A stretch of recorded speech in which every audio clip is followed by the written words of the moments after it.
Hey, good evening, friends. I hope everybody's doing good. Everything's pretty good here in Louisiana. Been getting a lot of rain, and the grass has shot up big time. So, anybody feel sorry for me passing through, want to come by and mow it, help yourself. What I wanted to talk to everybody tonight about was, or wanted to give is my take on Dr. Grabow pipes. Here, about a week or 10 days ago, I was watching someone's video, and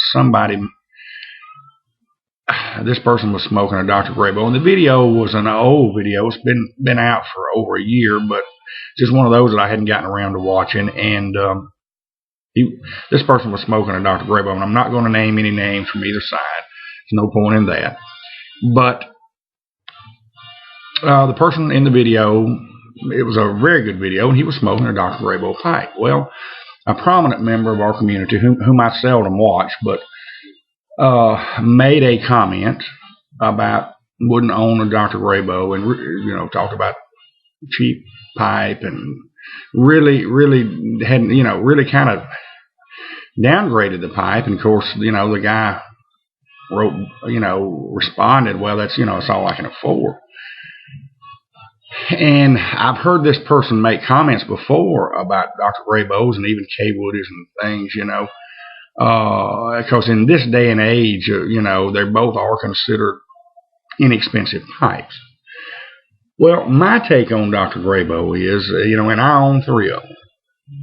And that's one of the things I'm going to be smoking tonight. I'm going to be smoking some Lane Limited from Lane Limited 1Q, bought in bulk from pipesandcigars.com, and in it I'm going to be smoking it in Dr. Grabow big pipe that I bought a couple of years back, and it's one of my better smokers. I've got some, it smokes right on up there to me as good as some Savinellis, and just got a Hardcastle in the other day, which is a division of Dunhill. It's one of their seconds, and crap, this thing smokes. It's so flavored and seasoned, and that's part of it. It smokes just as good as that. I don't smoke it as often. I've kind of got in that rut of smoking certain pipes. I need to expand. I've got 28 or 9 pipes, and I'm hung up on about 4 that I reach and grab, and I'm made it a point to start rotating.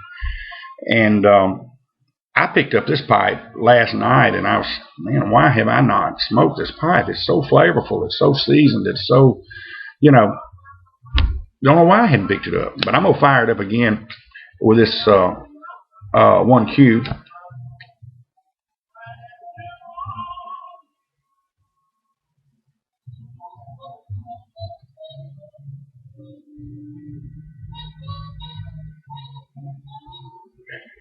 A lot of people look down on a Grabow. They say, well, they're machine made, they're factory made, and that's true. They're made in Sparta, North Carolina. The American made company, little company there in North Carolina, has about 50 employees, and these things, according to their websites, go through 52 steps before they're released to their suppliers and vendors. And you can buy a Grabow from about $20 up to around upper 30s. This is a Dr. Grabow big pipe, and that's what it's called. It will run you. I've seen it at a place the other day online for $33. I've seen it as high as $43.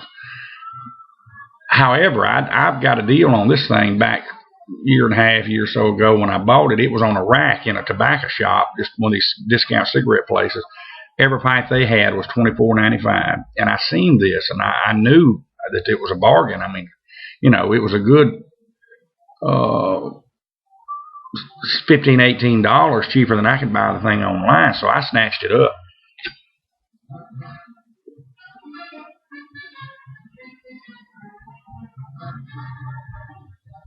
And I smoked the heck out of it for a long time. You know, I've even put a softy on it. But like I say, it has not been in my rotation lately. But as of yesterday, it was again and will be. But like I say, they are machine made. They're not a handmade pipe. But a lot of others are too. Savinelli's, a lot of those are rolling down a machine, and I think somebody may slap my wrist and correct me on that. But and I own some Savinellis. They're good smokers. But to criticize someone because they're smoking a Dr. Grabow is not, to me, that ain't very kosher. But I own 3 of them. I have this Dr. Grabow big pipe. I have a Dr. Grabow Savoy. This one is not. Now this, I don't like this one that much. It's okay, but I hadn't smoked this pipe. I couldn't tell you when the last time I smoked it. But my very first pipe was a Dr. Grabow, and this is it, the Omega. And this pipe is 25, 26 years old, and has been smoked. I mean, hard smoked. And I still fire this one up occasionally. It's been about a month, but usually a couple times a month. Normally, I'll fire this up, and it's one of those. Both of these are pipes that'll smoke anything pretty good. I love a good cherry blend in this, and well, anything really, And this is what I started out on, and that's one of the things, before anybody jumps up and criticizes someone about the cost of a pipe. I mean, good grief. That's the best recommendation anybody could give to a new smoker is to spend your money on tobacco in the beginning. Pick you up a Dr. Grabow or a good basket pipe. Now, there's some cheap ones out there that I've got a couple of them that ain't nothing but just like you're smoking wood, but, pure old oak or something. But, you look at the pipe, look at it, and you can't go wrong with a Dr. Grabow. You can't go wrong with a K. Woody. Medico's got something that's decent. Spend your money on tobacco at first, and then ease into a higher end pipe. Sample the different blends, the different aromatics, the different English blends, the different, the Orientals, and sample with Perique and whatnot. But I think one of the things that turns people, and there are some sites online, Dr. Grabow, there's some little clubs, collectors club, because a lot of people, there are some nice old pipes found on eBay that are collector's pipes, and I know Guy Witherspoon collects K. Woodies, and I just picked up my first K. Woody the other day. There's a lot of folks collects Dr. Grabow, and I may look into some Grabow. There are some fine old Dr. Grabows out there, and some of those are getting on up $30, $40. That date back. Grabow was founded in early 30s, 32, I think, originally in Chicago. Then they moved in the 40s to New York, and then in the 50s, I think, where they are now in Sparta, North Carolina. So they're an old company. And back in the heyday of pipe smoking, 40s, 50s, and 60s, Dr. Grabow and K. Woody were considered good pipe. They were certainly not, the great Dr. Grabows weren't looked on then as they are today. This is considered a drugstore pipe because a lot of drugstores had a big display of Dr. Grabows. A lot of them had K. Woodies and Medicos.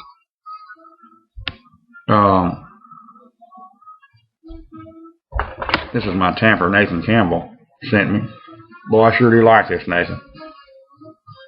I got to get William get another one. I got this reddish color and a green. Kind of would like a different color one. I like this size, though. Let me know if you want to strike up a deal. We'll swap some tobaccos or something. But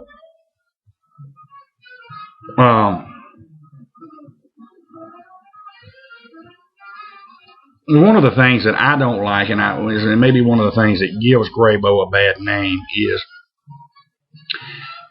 how when they get, and they do have some fillers in them. Don't get me wrong. Grabow's bad about putting some putty fillers in them, but my God, you're looking at a $20, $25, $28 pipe. I mean, you're not buying a Dunhill, and you're not certainly nor a Savinelli or a Bajon or anything else for that fact. You're buying a Dr. Grabow, and it's a good, it's a great starter pipe, and I've been smoking pipe 25 years, and I still reach for one occasionally. But it's the fillers, and when they do get a blemish on them, and this pipe I don't think has any, nor does this Omega. I don't see any on this one,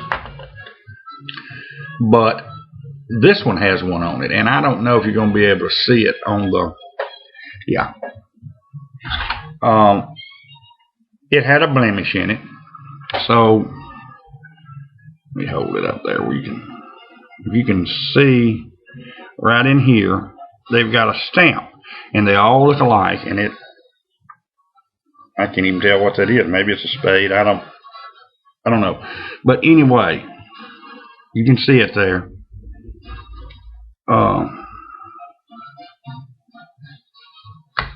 I would rather just leave it if it's darkened, or leave it. Just leave it, because each pipe has its own character. Each pipe, each little blem to me is just a, if you buy it, you know it going in, and a pipe will take on its own character. Let that be part of the pipe's character. Discount it $5 and let it go. Because I've seen these stamps, these markings in some mighty weird places, and I've seen them have more than one on them. And so therefore, if I see one and it's got that stamp on it in a bad place, I'm going to usually pass it up. I'll find one that doesn't have that on it. But my take on Grabows is, like I say, they're not a bad pipe. They get a bad rap.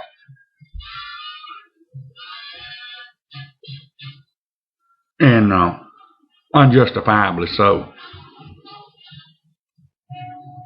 Well, there's a couple of Dr. Grabows that I've got that I want. Matter of fact, there's 3. I want to get the Dr. Grabow Smooth Freehand, the Dr. Grabow Golden Duke, and the Grand Duke. I would love to add those 3 into my collection. And then that's about all that I would care to have as far as current day pipes. Now, there are several out there dating back from the 50s and 60s I'd love to have, just as collectors, But anyhow, boy, this thing time's done got away from us. But I'm going to wrap this thing up, and we'll catch y'all later. Thank you, and God bless.